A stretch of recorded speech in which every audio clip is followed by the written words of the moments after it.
Deputy Speaker, Honourable Minister, the 2021 budget is centred on promoting economic recovery and returning public finances to a sustainable path. And these are very commendable objectives and are to be achieved through stabilisation of the public debt to GDP ratio, reducing the budget deficit, and by moderating government spending and reducing the public sector wage bill.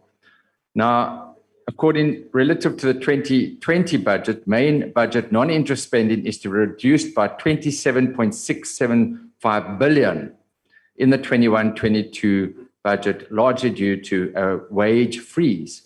Now, the ACDP shares the committee's reservations on this figure and agrees that it may be premature, Honourable Minister, to accept this figure, given that wage negotiations are ongoing and a different outcome may well require adjustments across all budget votes.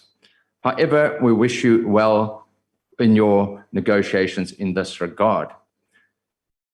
What is also interesting is that there is good news, and hope always springs eternal in a human's breast. And the good news is that the economy is showing signs of recovery, mainly through commodity price increases, albeit at a lower rate. But this is a reason for hope. However, on the other side, clearly, as other speakers have indicated, the budget cuts, which to a certain degree are necessary, but however, will have devastating impacts on so many departments. I'm not even touching on the justice, the SIU issues. For example, the health and social development departments will be compromised in their ability to scale up the interventions on COVID-19 and HIV and AIDS. Now, the Department of Social Development appeared before the committee, and they indicated that one of the biggest challenges facing them will be the HIV and AIDS pandemic and the reducing allocations that are intended to fight this pandemic.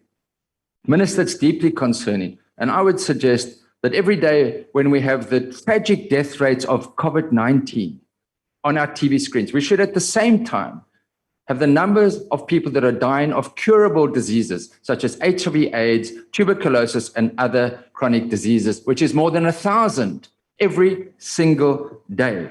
And this is something we need to be cognizant of, and that budget cuts will have a severe impact on that. Minister, lastly, it is imperative, and to a certain degree you are doing this, and National Treasury is doing this, that the tax windfall must be used, and any windfall going forward, to reduce spiraling public debt and debt service costs. And that balance is extremely difficult to achieve.